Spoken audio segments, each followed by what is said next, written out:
Just 2 years ago, if you'd said Canada and India were about to become major strategic partners, people would have laughed you out of the room.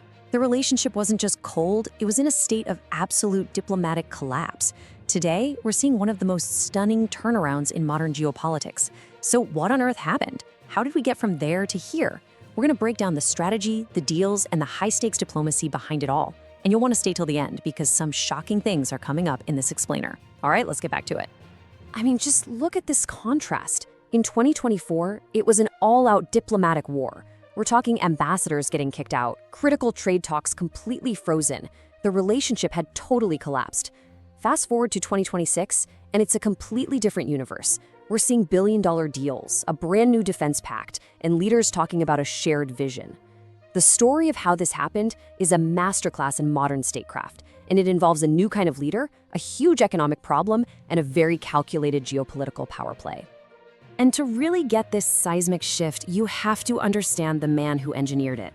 When Prime Minister Mark Carney came into office, he didn't bring the usual political playbook. At his core, this is a man who thinks in spreadsheets and grand strategy.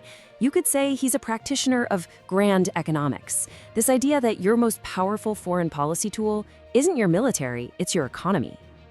So when he looked at Canada's place in the world, he didn't just see allies and rivals. He saw a balance sheet. And on that sheet, he found one single glaring vulnerability. His approach to fixing it is what set this whole reset with India into motion. And it all started with a brutally honest diagnosis of Canada's economic reality. This was his core thesis, his big idea, that Canada, for all of its incredible strengths, was basically a single customer shop. It was dangerously, overwhelmingly reliant on the United States. He argued that if Canada was going to have a secure and prosperous future, especially with all the trade disputes lately, it had to break that dependency. It needed new customers, new partners, and a whole new global game plan. And, this chart says it all. The economic lifeblood of the country flows almost entirely in one direction. Now, in a stable world, that might be fine. But in an era of global uncertainty and protectionist policies, that kind of dependency is a massive vulnerability. So, Carney's government decided Canada needed a new partner. A partner big enough to actually move the needle. A democratic heavyweight with the sheer scale and the growth to really matter. And that partner was India. So when Carney visited New Delhi, this wasn't about photo ops and nice speeches. It was all about substance. He showed up with a clear business plan and he left with two massive agreements that would completely reshape the relationship and form the real, tangible bedrock of this new partnership. First, let's talk about the headline number, $2.6 billion. That's the price tag on a single landmark energy deal. A deal designed to solve one of India's most critical strategic problems for the next few decades, securing its long-term energy supply. And the details here are what's really important. We've got the Saskatoon-based company Cameco supplying India with 22 million pounds of uranium over an 8-year period. Now, this isn't just about selling a commodity. This is a strategic lifeline. It's the fuel for India's massive nuclear power program, which is a huge piece of its Viksit Bharat 2047 vision for the future. And it also opens the door to working together on next-gen small modular reactors, these compact nuclear plants that could literally revolutionize India's energy grid. Okay, so the energy deal was a strategic home run. But the second major announcement? Well, that was a genuine geopolitical shocker.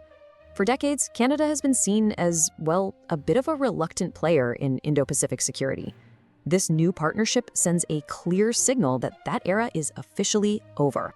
The pact itself is built on 3 key pillars. First, sharing advanced intelligence and surveillance data. Second, getting their navies to work together seamlessly through joint exercises. And third, actually cooperating to build the next generation of defense technology. It's a really comprehensive plan that signals a deep, deep level of trust. Let's zero in on that first pillar for a second. Maritime domain awareness. It sounds complicated, but the idea is simple. Create a complete, real-time picture of everything happening at sea. You take Canada's world-class satellite tech, and you combine it with India's powerful naval presence. And together, they can track what are called dark vessels, ships that turn off their trackers to hide illegal activity. And it's pretty widely understood who this capability is really designed to keep an eye on. And that brings us to the bigger picture, the wider geopolitical chessboard. Because this whole strategic reset, it isn't just about Canada and India. It's also a direct reaction to shared worries about 2 other global giants. First up, there's the big shift in U.S. trade policy. The rise of protectionism and America First thinking in the States has created a ton of uncertainty for countries that rely on exports. And, this shared economic vulnerability became a really powerful reason for both nations to start looking for other partners to build a hedge against unpredictability from their biggest neighbor. And the goal they've set for themselves is incredibly ambitious: $50 billion. That's the new target for bilateral trade. To put that in perspective, that's a gigantic leap from where they are now. It shows just how serious they are about building a real economic counterweight. So how are they going to get there? The vehicle is something called the Comprehensive Economic Partnership Agreement, or CEPA. Now, this is a trade deal that had been stuck in negotiations for more than a decade. It completely died during the diplomatic deep freeze. So the fact that a deal that was totally dead in the water is now the #1 economic priority and on a fast track, well, that tells you everything you need to know.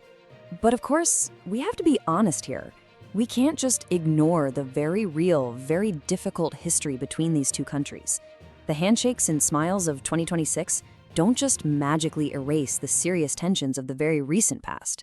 And understanding how they're dealing with that is key to understanding how sophisticated this new strategy really is. I mean, let's just quickly remember how bad things got. It started with that icy G20 summit, then it escalated to trade talks being suspended, and it all bottomed out with a shocking expulsion of senior diplomats. The relationship had well and truly hit rock bottom.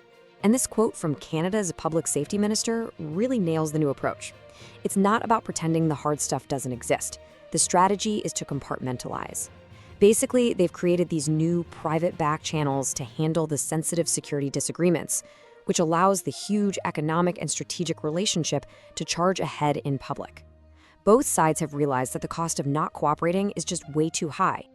So, when you put all the pieces together, the economic necessity, that massive energy deal, the surprise defense pact, and those shared geopolitical worries, what does it all add up to? What's the big takeaway from this historic Great Thaw? Well, it's a carefully calculated geopolitical alignment that is designed to be a clear win-win. India gets the energy security and critical resources it desperately needs. Canada gets access to a massive new market and a vital security partner in the most important strategic region in the world. And what do they get together? They get less reliance on their bigger and sometimes unpredictable neighbors. Ultimately, what we are watching here is the birth of a new, unified, democratic front in the Indo-Pacific. It's a clear message, sent especially to Beijing, that two of the world's major democracies are locking in their economic and security interests for the long haul. The deep freeze is over. A powerful new strategic axis is taking shape. Which, of course, leaves us with the big, critical question. The deals are signed, the vision is laid out. But can a partnership between a North American resource giant and an Asian demographic superpower truly help balance power in the Indo-Pacific? The entire future of the region might just hang on the answer. What do you think? Let us know in the comments. And for more explainers on the stories shaping our world, make sure you subscribe to the channel. We'll see you next time.